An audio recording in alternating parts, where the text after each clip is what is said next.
제가 인스타그램을 보다가 이런 내용을 봤습니다. 시련이 닥쳐도 걱정하지 마요 라는 제목의 한글을 보게 되었어요. 근데 거기서 이제 손흥민 선수 아시죠? 축구 선수 손흥민 선수를 다뤘습니다. 우리 하준이한테 내가 축구 선수 손흥민 이야기 좀 한다니까 엄청 기대하고 있었습니다.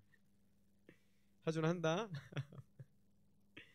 근데 그 손흥민 선수를 뭐 아시는 분은 아시겠지만 이 EPL에서 지금 득점왕, 지난 시즌에 득점왕이었잖아요.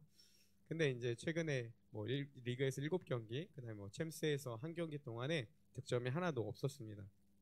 뭐 국내뿐만이 아니라 해외에서도 이제 막 기사를 썼겠죠. 손흥민 선수의 이제 뭐 기사를 썼는데 부정적인 기사를 많이들 쓴 경우들이 있었어요.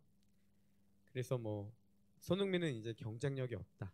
뭐 이런 말부터 시작해서 그의 자리도 이제 주전에서 서서히 이제 내려가는 그런 길들을 걷게 됐습니다. 그때 이 손흥민 선수가 마음을 잡기 쉽지 않을 때마다 이렇게 되새겼다고 합니다. 운이 따르지 않을 때도 있다.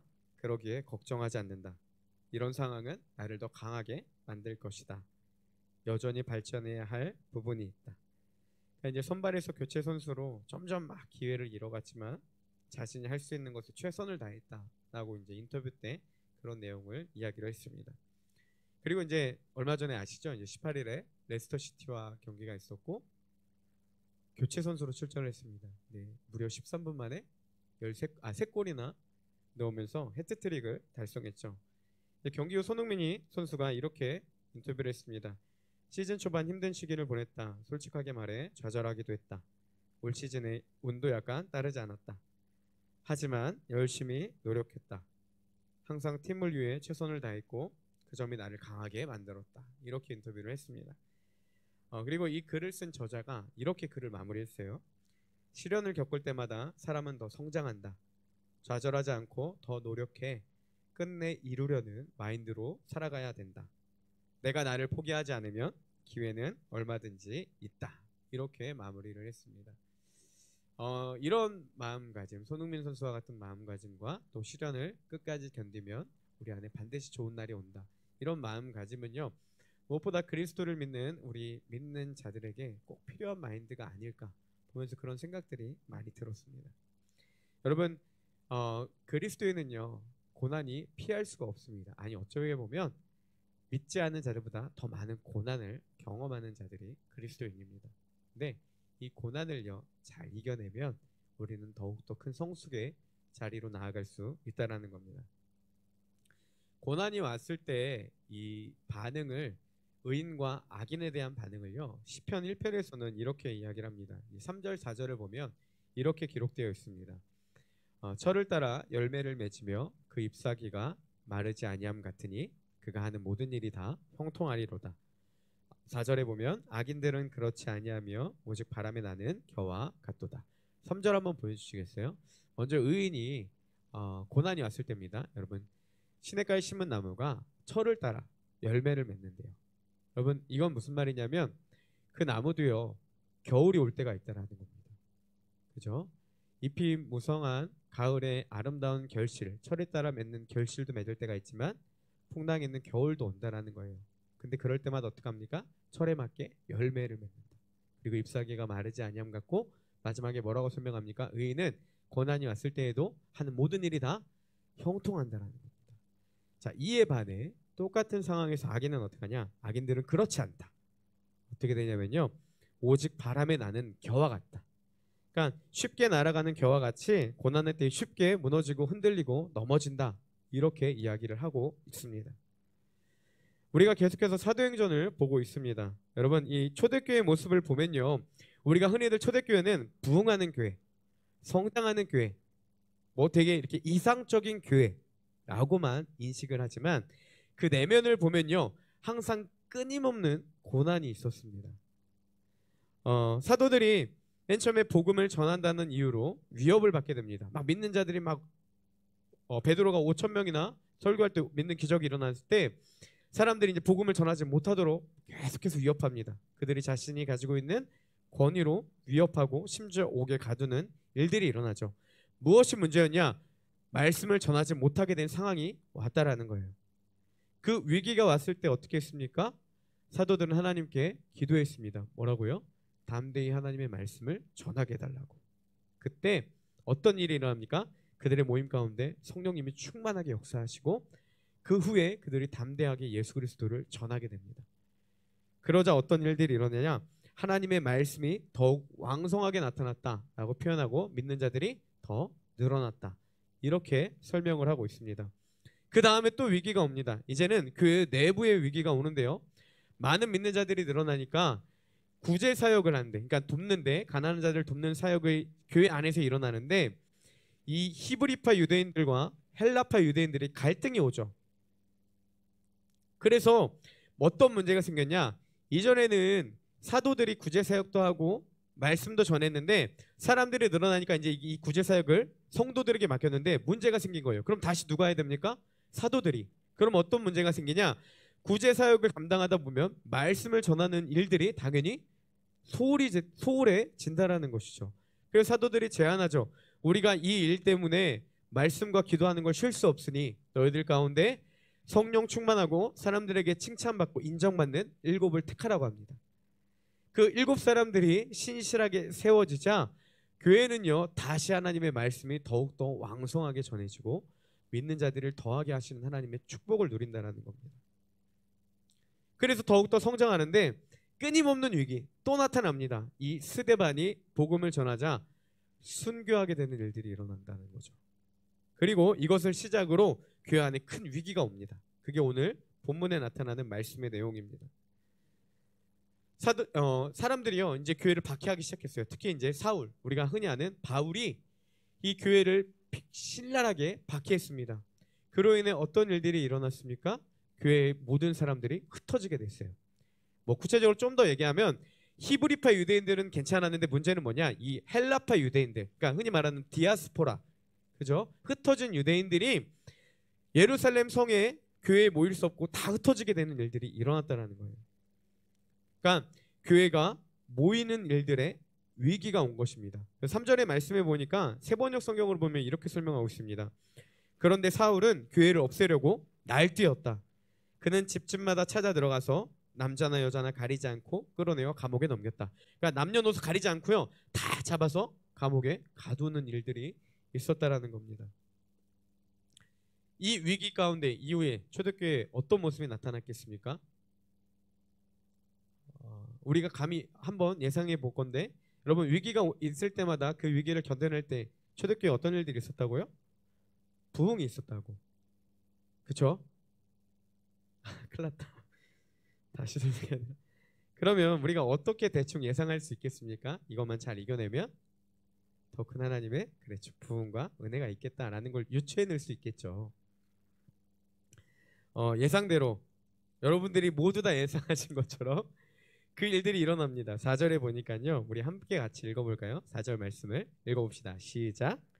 그 흩어진 사람들이 두루 전하며 복음의 말씀을 전했습니다. 여러분 성도들이 흩어진 거예요. 예전에는 사도들이 말씀을 전했는데 이제 성도들이 모이지 못하게 된 것입니다. 얼마나 큰 위기가 왔겠어요. 그때 그 흩어진 사람들이 흩어진 곳에서 어떤 일들이 일어났습니까? 복음을 전하는 일들이 일어났다는 거예요. 흩어진 곳에서 하나님의 말씀이 계속해서 왕성하게 나타났다는 겁니다. 또한 이 복음이요 어디에만 제한되어 있었냐? 예루살렘, 그죠? 그리고 유대인들에게만 제한되어 있던 이 복음이 어떻게 나갑니까? 유대와 사마리아까지 나갑니다. 여러분 사도행전 1장 8절 말씀 기억나시죠? 오직 성령이 너희에게 임하시면 너희가 권능을 받고 처음에 어디입니까? 예루살렘과 그 다음에 유대와 사마리아와 땅끝까지. 여러분 예루살렘에만 머물렀던 이 복음이 유대와 사마리아 땅끝까지 이르게 되는 그 일들이 일어나게 되었다라는 겁니다. 또한 당시에 그 예루살렘 성도들은요 앞에서 이야기한 것처럼 히브리파 유대인들과 헬라파 유대인, 그러니까 공통적으로 얘기하면 유대인들만 제한되었던 모임이었어요. 그러니까 당연히 복음은 유대인들만 들었겠죠. 근데 그 유대인들로부터 들었던 복음이 이제는 이방 땅에도 전해지기 시작했다는 겁니다. 이게 왜 더 놀라운 사건이냐면요. 당시 유대인들은 사마리아인들을 어떻게 대했는지 아시죠? 여러분 길을 가다가 사마리아 땅에 있을 때 이렇게 우회해서 갔습니다. 그들과 상종하려고도 하지 않았던 사람들이에요. 같은 민족이면서도. 왜 그랬냐면 당시 이스라엘 문화를 좀 이해할 필요가 있습니다. 여러분, 솔로몬 왕 이후에 이스라엘은 두 땅으로 우리처럼 남북이 갈립니다. 남쪽은 뭐라고 하죠? 그렇죠. 남유다와 북이스라엘은 아닙니다. 근데 이 북이스라엘이요, 아수르에 의해서 멸망을 당합니다.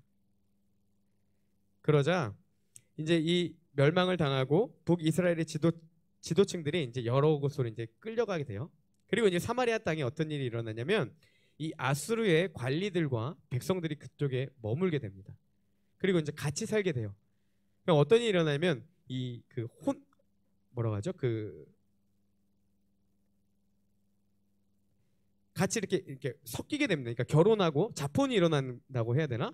예, 그런 일들이 막 일어납니다. 그러니까 이 사마리아 성에 유대인들의 그 혈통이 굉장히 많이 중요하잖아요. 선민이라는 의식이 강한 이스라엘에 이 사마리아 땅에 무슨 일이 일어나면 혼연이 일어나니까 이 다문화처럼 이 혼족들이 일어나기 시작한 겁니다. 죄송해요. 제가 단어가 지금 머리가 배움이 짧아서. 그러니까 막 이 순수성, 그러니까 혈통의 순수성이 잃어가게 되는 거죠. 여러분, 근데 그게 사마리아 사람들의 잘못입니까? 어떻게 보면 이스라엘이 범죄함으로 분열되고 그리고 침략받았던 일들이 일어났잖아요. 근데 민족의 아픔이 사마리아 성에 묻어난 건데 그걸 가지고 이 사람들은 개 취급을 했다는 겁니다. 이방인 취급하고 상종하려고도 하지 않았다는 거예요. 근데 그런 사람들, 천대시 여겼던 사람들에게 그들이 찾아가서 무엇을 전합니까? 복음을 전했다는 겁니다. 특별히 이제 빌립을 통해서 그곳에 하나님의 말씀이 전해지고 기적이 나타납니다. 하나님의 말씀이 증거되자 사마리아 땅에 복음으로 인해 어떤 일들이 나타나냐? 그 성에는 큰 기쁨이 있었다라고 표현해주고 있습니다. 이 모든 것이, 이 놀라운 부흥들이 다 어디로부터 시작됐습니까?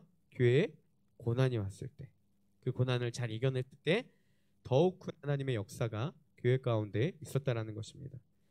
여러분, 우리 그리스도인들은 위기로 끝나는 인생이 아닙니다. 오히려 위기와 고난은 우리를 더욱더 성숙의 자리로 이끌어준다라는 것들을 꼭 기억하셔야 하는 것입니다. 우리가 어떤 이유로 고난을 받는지 모르겠습니다. 그게 때로는 나의 잘못으로부터 왔을 수도 있고 또 뜻하지 않는 고난이 올 때도 있습니다. 그리고 믿음으로 이 땅을 살아가는 자체가 고난입니다. 어떠한 이유로 왔든지 간에 중요한 것은요, 하나님은 고난을 고난으로 끝내지 않으십니다. 이것을 믿고 우리가 인내하며 나아가야 된다는 겁니다. 세상은요, 이 고난이라는 것들을 통해서 우리의 믿음을 자꾸만 빼앗아 가려고 합니다. 취업으로 우리를 두렵게 하고요, 미래의 불투명한 현실로 우리를 자꾸만 위협하고 두렵게 만듭니다. 그때마다 뭐라고 말합니까? 믿음대로 살면 너희들 미래가 없다, 불투명하다, 남들 다 열심히 하는데 너희들 그걸로 되겠냐? 이 세상의 가치관을 계속 끌어들이면서 우리가 똑같이 살아가지 못할 때 부당함을 당한다라고 끊임없이 우리를 위협하고 있습니다. 그래서 이 많은 유혹들로 인해서 실질적으로 세상의 가치관과 우리의 믿음이 부딪혀서 예수님 떠나는 사람들 아마 많이 봤을 겁니다. 저도 안타까운 게요, 제가 그 청소년 시절 때 제가 청소년부가 거의 한 50명, 60명이 됐습니다. 근데 20대가 되어서 제 나이 또래 아이들 2명 남았었어요. 아마 여러분 그런 경험들 다들 뭐 저뿐만이 아니겠죠. 초등학교 때 같이 있던 지체들, 이사간 애들 말고도 많이 하나님 떠난 사람들 많이 봤을 겁니다. 사단이 진짜 교활한 게 뭔지 아세요? 사단이 진짜 교활한 게 우리를 그냥 허황되게 속이지 않습니다. 비슷한 사례들을 보여줍니다. 예를 들면 열심히 하지 않아서 실패한 사람들의 사례들을 우리 가운데 진짜 보여줍니다. 그리고 20대에 시간 낭비한 사람들이 실패한 경험들을 우리에게 보여줘요. 그리고 나서 제시합니다. 야, 니들도 그렇게 돼. 뭐 하면요? 믿음대로 살아가면. 지금 교회에서 그럴 때야? 네가 지금 성경 볼 때야? 남들은 피 터지게 노력하는데 너희들이 그걸 되겠어? 되게 웃긴 게요, 이 사단이 정말 교활한 게 그거를 다 무슨 탓을 하냐? 신앙 탓으로 돌린다는 겁니다. 그게 문제라는 거예요. 이런 두려운 끊임없는 세상의 위협과 고난 앞에 우리가 어떻게 살아야 되냐는 것이죠. 제 안에도 끊임없는 이런 불안감들이 있습니다. 미래에 대한 불투명감이 있습니다. 오늘도 그 산부예배 찬양 전에 제일슨 강사님이랑 이렇게 이야기를 하는데 강사님이 그런 얘기를 하셨어요. 목사님은 좋은 담임 목사님이 될 거예요. 이렇게 얘기를 해요. 그래서 나도 그랬으면 좋겠어요. 이렇게 얘기를 했는데 쉽지 않거든요. 여러분 신학교에서 수십 명의 목회자들이 나오지만 솔직히 교회는 한정돼 있거든요. 그런 불안감 가운데 뭐 이렇게 미래를 생각하면 불투명한 현실 가운데 있다가 요즘에 제가 이렇게 시편 말씀을 읽고 있는데 굉장히 위로가 되고 이거구나라고 깨달은 말씀이 하나 있습니다. 이 고난의 때를 이겨낼 그 가장 중요한 키워드의 말씀인 것 같아요. 시편 23편 1절인데 잘 아시는 말씀입니다. 우리 같이 한번 읽어볼까요? 자, 시작. 여호와는 아멘. 아멘이십니까? 이 말씀이 마음 가운데 깊이 다가왔습니다. 근데 돌이켜 보니까 제 삶을 돌아보니까요. 그래도 여기 계신 분들보단 제가 더 오래 살았잖아요. 그죠? 김덕희 집사님도 안 계시고 내가 더 오래 살았는데 내가 보니까요. 진짜 여호와 하나님이 나의 삶의 목자가 되시면 부족함이 없습니다. 여러분 하나님 깊이 만나셨을 때를 떠올려 보세요. 그분이 나의 참된 목자가 되셨을 때 더 이상의 무언가가 필요했습니까? 전혀 없잖아요. 다윗이 그렇게 고백하고 나서요. 그 근거를 물론 뭐 한계가 있겠지만 언어로 2절부터 6절까지 쭉 이야기합니다. 그 중에서 2절과 3절만 보겠습니다. 우리 같이 한 번 더 읽어보겠습니다. 자, 시작. 그가 나를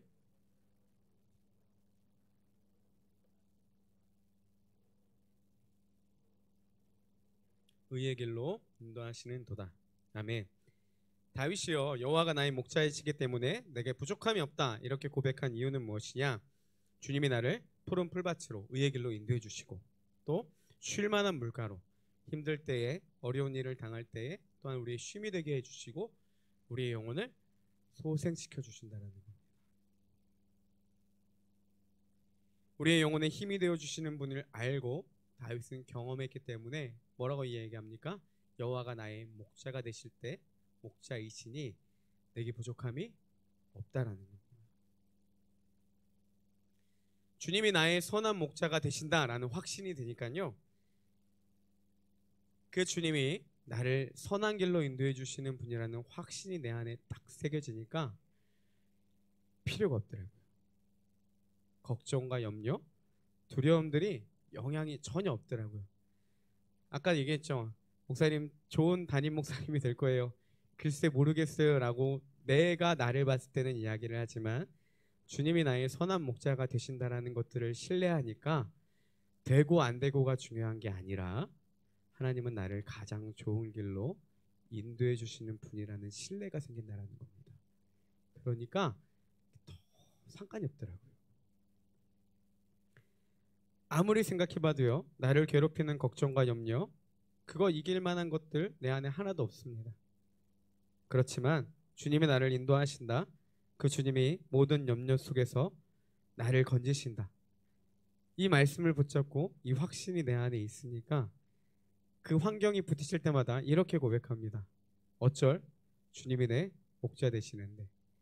이거는 약간 연수 말투로 해야 돼요. 잘 될지 모르겠습니다. 자, 저를 따라 한번 해볼까요? 어쩔 주님이 날 인도하심. 비슷해요? 어쩌라고 주님이 우리의 인도자가 되시는데 그렇지 않습니까 여러분? 하나님은 우리의 선한 목자가 되십니다. 고난을 겪는 주님의 교회를 향한 하나님의 그 선한 인도하심이 오늘 말씀 가운데 잘 담겨 있지 않습니까? 핍박으로 흩어짐을 당한 교회를 하나님은 가만두지 않으셨습니다. 여러분 이게 왜 더 그러냐면요. 차라리 사도들이 흩어짐을 당했다면 전에도 그랬잖아요. 전에도 오게 갔다 왔잖아요. 위기 한번 넘어봤잖아요. 근데 우리 청년들을 흩었다고 생각해봐요. 나는 불안해서 잠을 못 잘 것 같습니다. 근데 그 흩어졌던 그 불안한 마음을 가지고 있었던 그 예상과 달리 교회는 어떻게 했습니까? 흩어진 성도들이 오히려 더 열심히 합니다. 사도들은 유대인들에게만 전했지만 흩어진 성도들은 사마리아와 유대야까지 곳곳을 다니면서 복음을 전하는 놀라운 기적이 있었다라는 겁니다. 여러분, 누구도 하나님의 선한 인도하심을 막을 수 없습니다. 아멘. 이건 아멘 하셔야 돼요. 모든 것들이요 다 하나님의 손바닥 아래에 있습니다. 사도 바울은요 이것을 확신하고 로마 교회에 이렇게 편지를 합니다. 좀 긴데요. 우리 로마서 8장 35절부터 39절인데 우리 그 방구뽕 했을 때 기억나죠? 진구식 했을 때 그 결의를 다지면서 읽으셔야 됩니다. 우리 조금 길지만 결의에 찬 목소리로 우리 선언하듯 한번 같이 읽어봅시다. 자, 같이 읽겠습니다. 시작. 누가 우리를 그리스도의 사이에서 끊으리요? 환난이나 공고나 박해나 기근이나 적신이나 위험이나 칼이랴. 기록된 바 우리가 종일 주를 위하여 죽임을 당하게 되며 도살당할 양같이 여김을 받았나이다 함과 같으니라. 힘있게. 그러나 이 모든 일에 우리를 사랑하시는 이로 말미암아 우리가 넉넉히 이기느니라. 내가 확신하노니 사망이나 생명이나 천사들이나 권세자들이나 현재일이나 장래일이나 능력이나 높음이나 기쁨이나 다른 어떤 피조물이라도 우리를 우리 주 그리스도 예수 안에 있는 하나님의 사랑에서 끊을 수 없으리라. 아멘. 여러분, 신앙생활에 어려움이 올 수 있습니다. 의인은요 많은 고난을 겪습니다. 예수 그리스도를 믿는 우리 모두를 하나님이 다 의롭다 하셨습니다. 당연히 이 땅을 살아가는 자체가 힘들고 고난입니다. 사단은요 근데 우리보다 강해요. 아시죠? 이미 많은 실패를 우리가 삶에서 이미 경험해 보지 않았습니까? 그렇지만 그런 우리를 향해 성경은 분명히 이야기해주고 있습니다. 그러나 이 모든 일에 우리를 사랑하시는 이로 말미암아 우리가 어떻게 해요? 넉넉히 이기느니라. 내가 확신하노니 우리를 우리 주 예수 그리스도 안에 있는 하나님의 사랑에서 그 누구도 끊을 수 없다라는 겁니다. 이 말씀을 붙잡고 나아가는 자들, 그리고 그렇지 않더라도 때로는 우리가 다른 곳을 볼지라도 우리를 의롭다 하신 그 주님이 우리를 끝까지 붙드시고 그 모든 고난에서 우리를 건지시며 좋고 선한 길로 인도해 주시는 하나님이시라는 것입니다. 그래서 이렇게 고백하는 거예요. 여호와는 나의 목자이시니 내게 부족함이 없으리로다. 우리를 날마다 부족함이 없도록 인도하시는 그 주님, 선한 목자 되시는 우리 주님을 바라보며 믿음으로 나아가는 사랑하는 우리 귀한 청년들 되기를 주님의 이름으로 축복합니다. 여기서 둘째 하면 아내가 화내겠지만 조금만 빨리 할게요.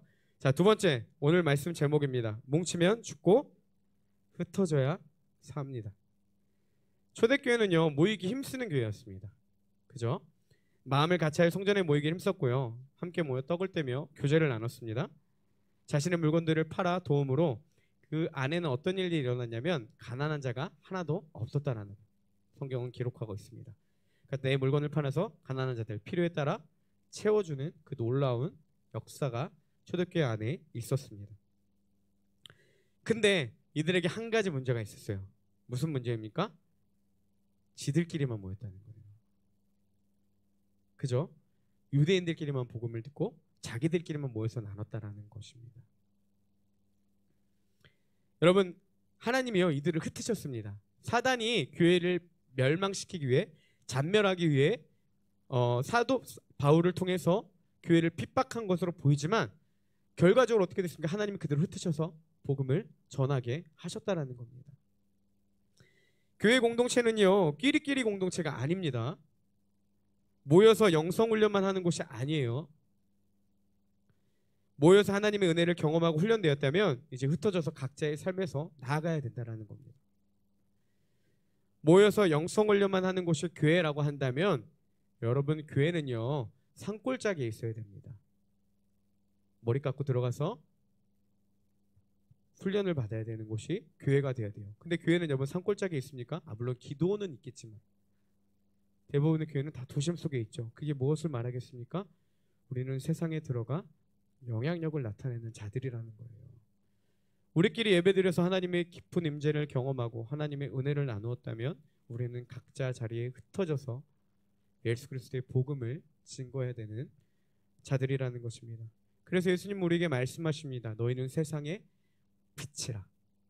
빛은 어둠을 밝히는 게 빛입니다. 세상의 어둠을 밝히셔야 됩니다. 특별히 우리의 선한 행실을 통해서 그들의 어둠을 밝히고 이를 통해 그 모든 사람들이 살아계신 하나님께 영광을 돌리는 것, 그분의 존재를 인정하는 것, 이것이 우리의 그리스도인의 삶이라는 것입니다. 초대교회 성도들 안에서 예수 그리스도의 증인된 모습으로 살아가는 것은 한편으로는 어렵지 않았을 거예요. 왜냐하면 같이 모이자마자 맨날 성전에 들어가죠. 나 교제를 나누죠. 그리고 가난한 자를 도와주죠. 얼마나 재밌었겠어요, 신앙생활이. 그 안에서 예수 그리스도의 모습으로 살아간다는 것, 그리스도로 살아가는 것 쉽죠. 여러분 수련회 가운데서 은혜 안 받은 척하는 것보다 은혜 받은 척하는 게 더 쉬워요.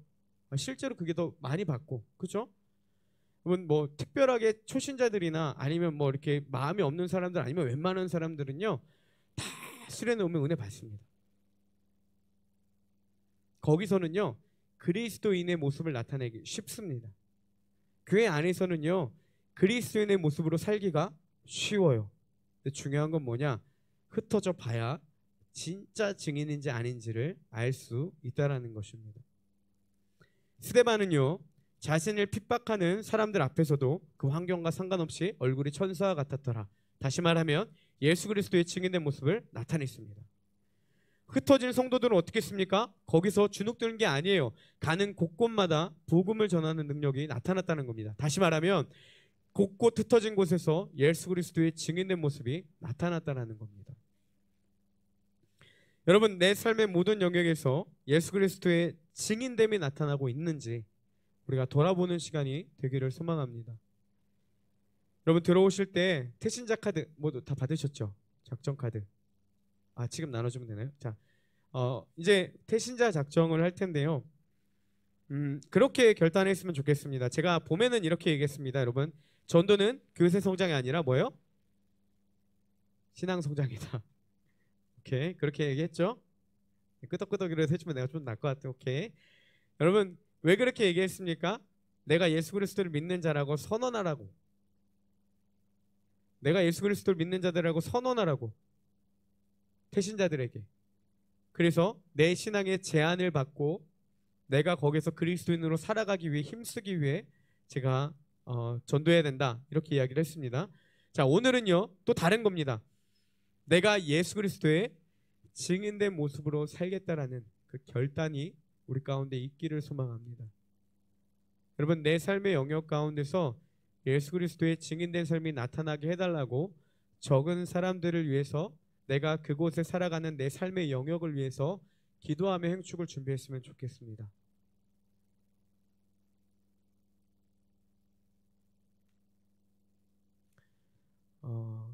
네, 적으면서 반주 좀 해줄래요?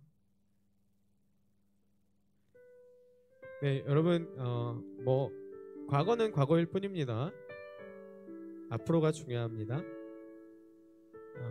우리의 삶에서 만나는 분들, 만나는 사람들, 그게 내 집이 될 수도 있고 내 학교와 가정, 그리고 친구들이 될 수도 있겠죠.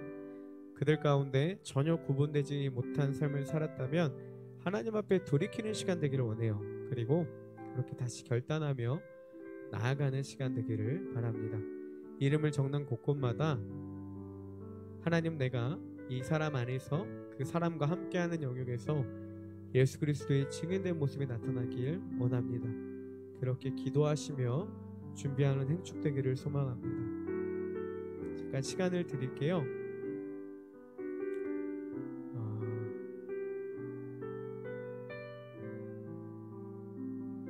우리 같이 좀 하나님 앞에 결단하는 마음으로 작정하셨으면 좋겠습니다. 특별히 행축에 5명을 작정하는 이유는 그겁니다. 보통 통계적으로 해보니까요, 이 전도축제를 행축을 해보니까 5명 결단하면 평균적으로 1명이 옵니다. 그러면 그 한 영혼들을 하나님께로 이끌겠다라는, 물론 역사는 하나님이 하시지만 우리의 그 결단의 마음을 드리며 나아가는 시간 되기를 원합니다. 곰곰이 생각해보고요, 안 될 것 같더라도 내가 이 삶에서 이 사람들을 만날 때 좀 변화된 모습을 보이고 싶다. 뭐 세탁소 아저씨도 되고 편의점 아가씨도 되고 누구든 상관없습니다. 여러분 적으시면서 하나님 앞에 내 삶을 결단하는 모습으로 우리 같이 작정했으면 좋겠어요. 우리 적으신 분들은 우리 혜린 자매에게 지금 주시면 됩니다.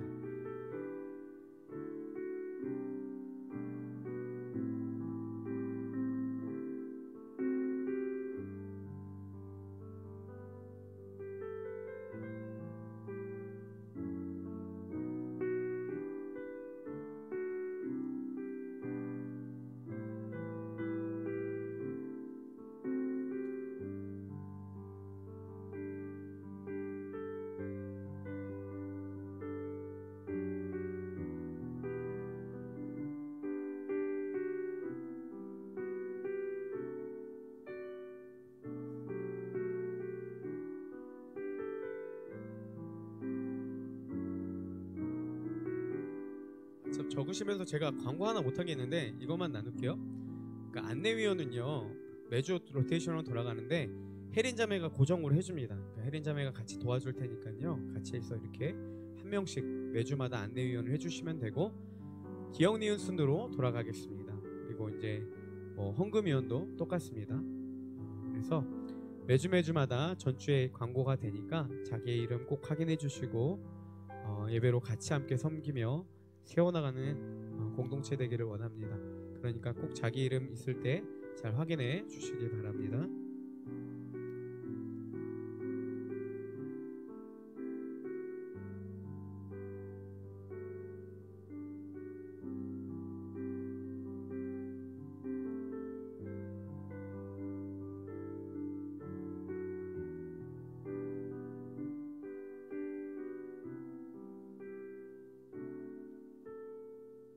적으신 분들은 우리 혜린 자매에게 지금 전달해 주세요. 손을 두르셔도 되고 옆 사람 통해서 이렇게 전달해 주셔도 되고 같이 한번 나눠주세요. 펜도 꼭 쓰신 분들은 전해주세요.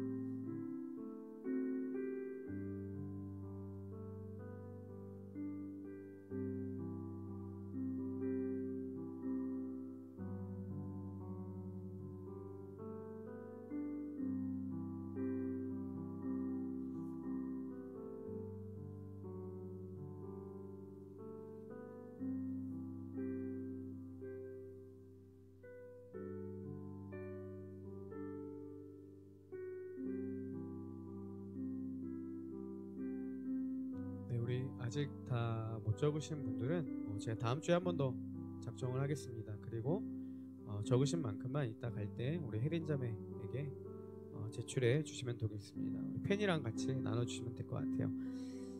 됐습니다. 네, 이제 말씀을 같이 정리하겠습니다. 오늘 두 가지를 좀 나눴습니다. 첫 번째는 뭐냐면 우리는 고난을 통해 성숙을 이룬다.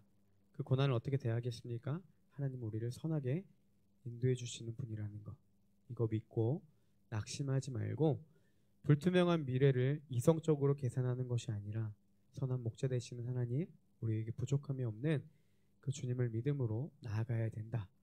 이거를 나눴습니다. 두 번째로는 흩어져서 복음을 전해야 한다는 것.